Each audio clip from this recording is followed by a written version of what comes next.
Kinakailangan nyo lang tukuyin kung ano ba ang nasa larawan. Naintindihan ba? Oo! Mainam naman kung ganon. Simulan na natin. Cellphone! Bituin! Bombilya! Kidlat! Mahusay!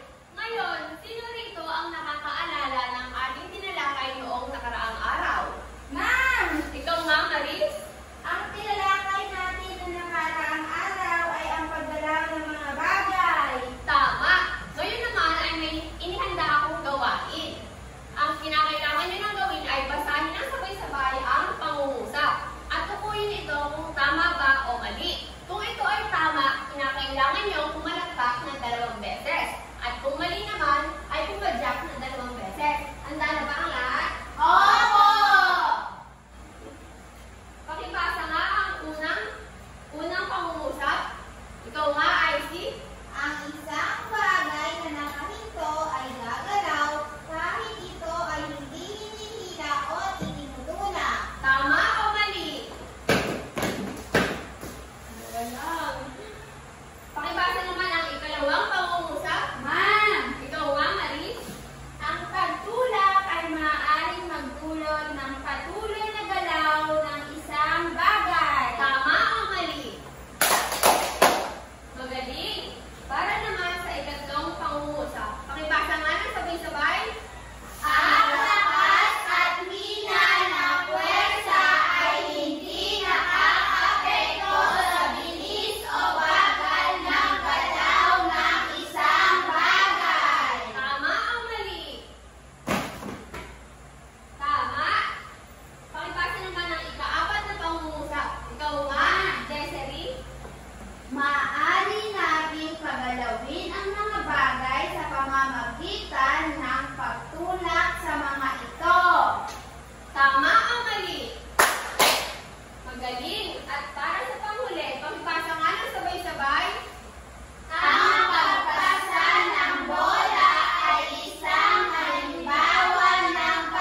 pakipasa nga ang likas na liwanag.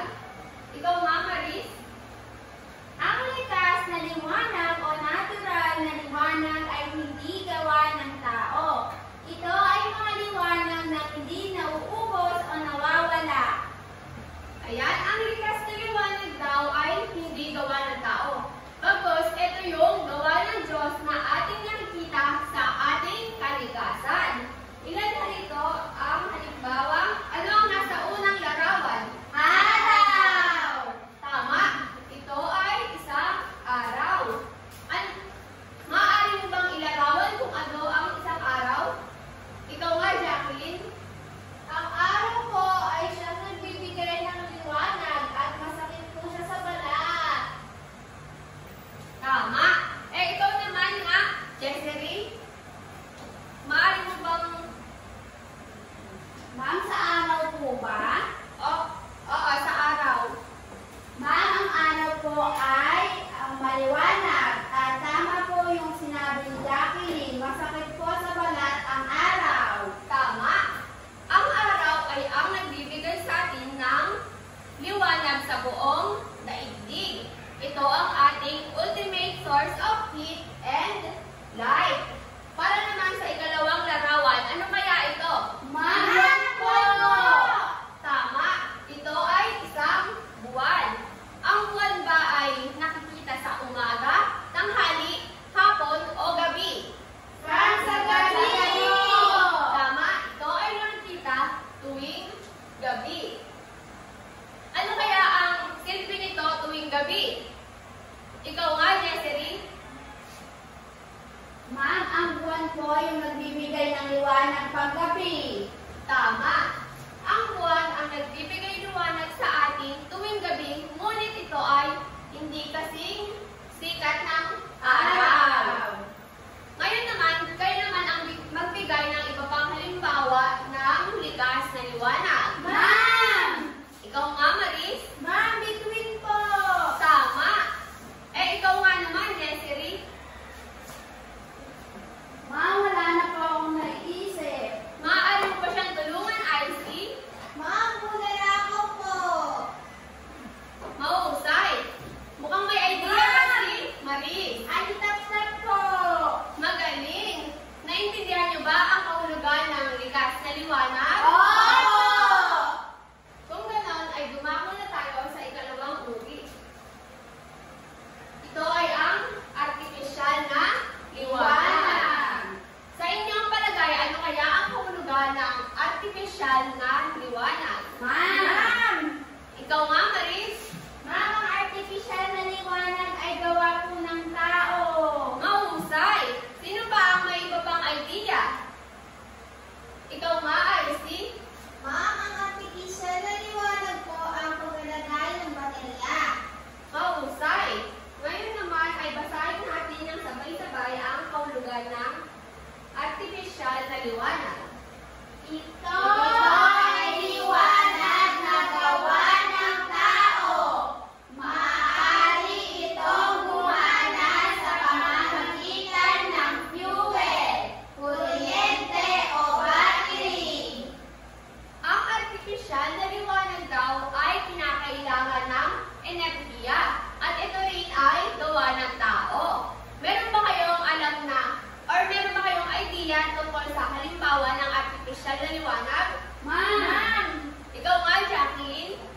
Ma'am, ang stoplight po ay ang halimbawa ng artificial na liwanag. Mahusay. Ma'am, meron din po ako. Ikaw naman, Jessery. Ma'am, flashlight po. Mahusay. Ilan rin sa halimbawa nito ay ang kandila at ang sinabi nga ni Jessery na flashlight. Sa inyong palagay, paano pala nagbibigay liwanag ang kandila? Ma'am! Ikaw nga, Jello. Ma'am, sa pamamagitan po ng apoy.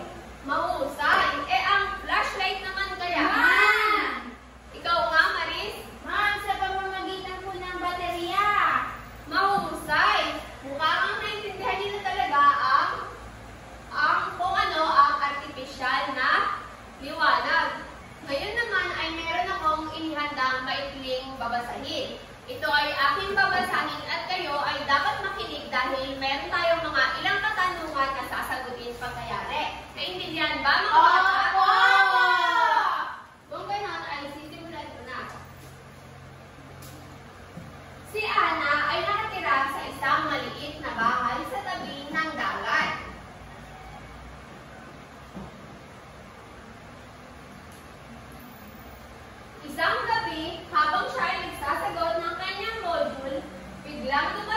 ang malakas na bagyo na nagdulot ng pagkawala ng kuryente. Sa tulong ng maliwanag na buwan at kidlat galing sa labas ay kahit papaano ay nagkaroon ng liwanag.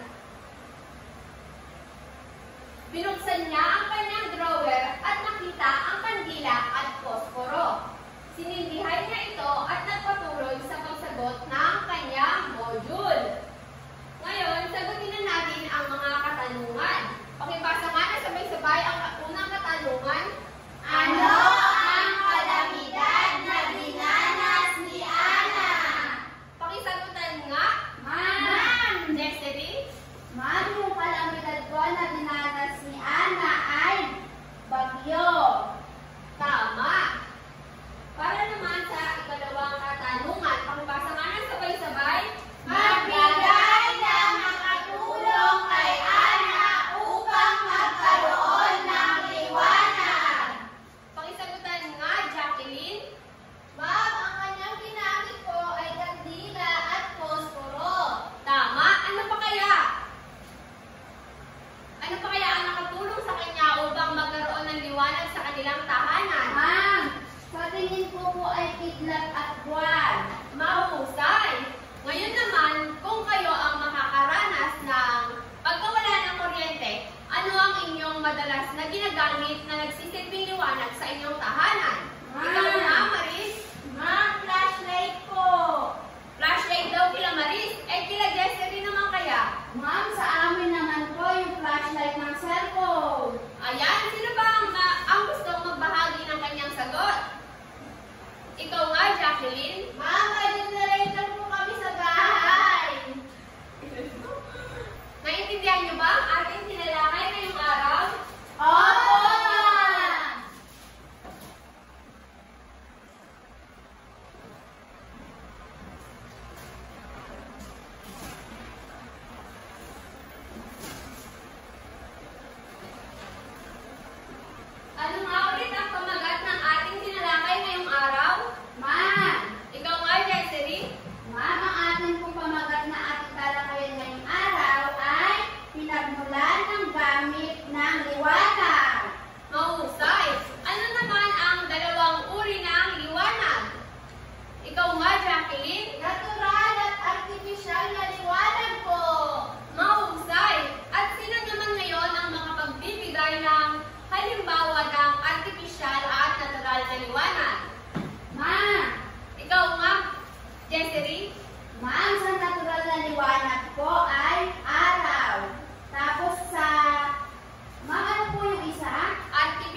Ready ka na ba, Desiree? Opo, ma'am. Tapos na po. Ayan.